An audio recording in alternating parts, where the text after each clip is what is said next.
एक चोर था गोवर्धन डाकू, बहुत नामी डाकू था। बिल्कुल सरल उदाहरण में तुम्हें बताया है। तो एक दिन राज कर्मचारियों ने उसका पीछा किया, और वो भागा, घोड़ा भी छोड़ दिया, पैदल भागा। तो एक जगह देखा, बहुत सत्संग हो रहा था, कथा हो रही थी। पंडित परशुराम जी महाराज कथा कर रहे थे, करमैती बाई के पिता। ये प्रमाणित कथा हम आपको बता रहे हैं। तो उस सभा में घुस गया। तो राज कर्मचारी आए, सोचा सभा में चोर कैसे हो सकता है, यहां तो चोर घुसने का साउंड। तो अब उसको पाया ही नहीं। जब कथा 2-3 घंटे बाद समाप्त हुई तो कथा का प्रसंग चल रहा था। वृंदावन में श्री बांके बिहारी लाल को आज यशोदा मैया ने सोने की करधनी, सोना, वो तो चोर आदमी, करधनी सोने की। भगवान श्री कृष्ण चंद्र जी को बांके बिहारी को कह के पुकार, 8 वर्ष की अवस्था है, मैया ने सोने की लकुट दी, सोने का। अरे इतना माल एक साधारण, और गाय चराने अपने सखाओं के साथ जा रहे हैं। कथा समाप्त हुई, नजदीक पहुंचा, चाकू निकाली, पंडित परशुराम जी के गले में लगाई, पता लिखो। ये जो इतना धनी बालक का वर्णन कर रहे थे, पता लिखो। उन्होंने देखा तो उनका डाकू है जो मेरा नाम सुन करके भयभीत हो जाते हैं, हमारा नाम गोवर्धन डाकू है। कहा भैया इतनी तुम्हें जल्दीबाजी क्या है? बोले पता लिखो। केवल कहा?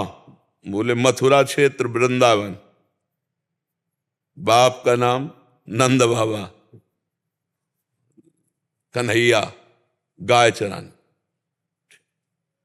पर सुनो, ये तुम्हारे जैसे डाकू उसको चोरी नहीं कर सकते, बहुत नटनागर, बहुत प्रवीण बालक है वो। तो उन्होंने कहा तुम हमको ऐसा समझते हो, अकेले अकेले राजाओं के महलों को लूट लिया है। बोले फिर भी नहीं लूट सकते, बहुत प्रवीण है। तो उनका कसम खाता हूं, जब तक उसे लूट नहीं लूंगा तब तक पानी नहीं पीऊंगा। परशुराम जी ने सोचा भगवान की अपार कृपा इसके ऊपर, पता नहीं क्या लीला होने वाली इसके ऊपर। उन्होंने कहा सुनो, हमारी तरफ से माखन मिश्री ले लो, जब तुम्हारा बस ना चले तब माखन मिश्री उसे खवा देना। हाँ ये बात भी ठीक है, बच्चा है, फुसला के काम चल जाए तो मारना काहे को पड़ेगा। माखन मिश्री फेंट में बांधी और कहा कसम खाता हूं जब तक उसे लूट नहीं लूंगा तब तक मैं पानी नहीं पीऊंगा। पर नाम क्या बताया तुमने? इतना बड़ा नाम तो। बोले श्याम सुंदर।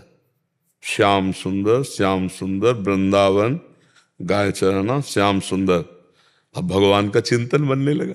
देखो चिंतन बनने लगा। अब वो पैदल चल करके आया। अब एकांत में जहां गाय चरते तो पूछते श्याम सुंदर की गौएं कौन है? बोले सबे हैं, ये ब्रजमंडल है, हर गौशाला भगवान के नाम की है।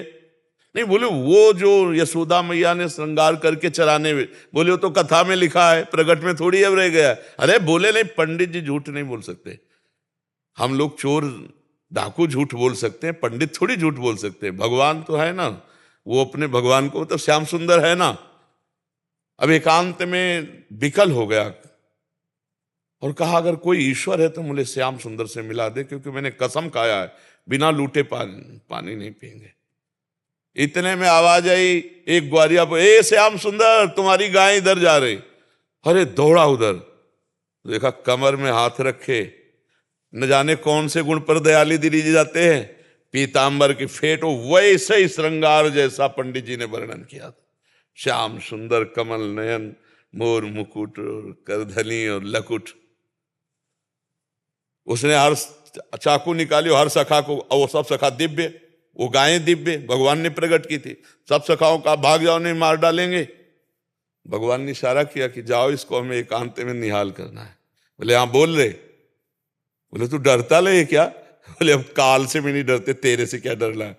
बोले मेरा नाम नहीं सुना होगा इसलिए तू डरेगा। अब ये मेरा नाम गोवर्धन डाकू, तो गोवर्धन ही तो नाम है ना, मेरा नाम गोवर्धन धारी है। भगवान उससे जब वार्ता कर रहे हैं तो उसका जीवत्व तो नष्ट हो रहा है, अज्ञान नष्ट हो रहा है। उन्होंने देखा बड़ा प्रवीण पंडित जी कह रहे थे माखन मिश्री खवा के काम कर ले। बोले सुनो, भगवान ने कहा अच्छा ऐसा प्यार करते हो? बोले प्यार के लिए नहीं है, ये सोना चांदी जो पहले ये उतारने के लिए। वो कहा ये तो वैसे ही उतार देंगे, लाओ तुम्हारा। माखन मिश्री खाई और कहा थोड़ा तुम खाओ, और जे भी भगवान ने चखाया उसे भगवत अज्ञान हो गया। अब भगवान को साष्टांग दंड, प्रभु प्रभु। एक बात सुनी कि कन्हैया गाँव में चला रहा है, चल पड़ा, कसम खा ली तो भगवान मिल गए। यहाँ जीवन व्यतीत हुआ जाता है, हलवा पूड़ी खा करके दिनचर्या का बैलेंस बनाते रहते हैं, तो भगवान कहाँ मिले? जब भूख प्यास सहकर केवल भगवान के दर्शन के लिए, तो भगवान उसी समय प्राप्त हो जाते हैं। हम लोग सुनते बहुत हैं, समझदार बहुत हैं, नहीं करना चाहिए ये भी जानते हैं, लेकिन भजन ना होने के कारण हम उसको उतार नहीं पाते हैं। भजन शुरू करो, अभी बात बन जाए।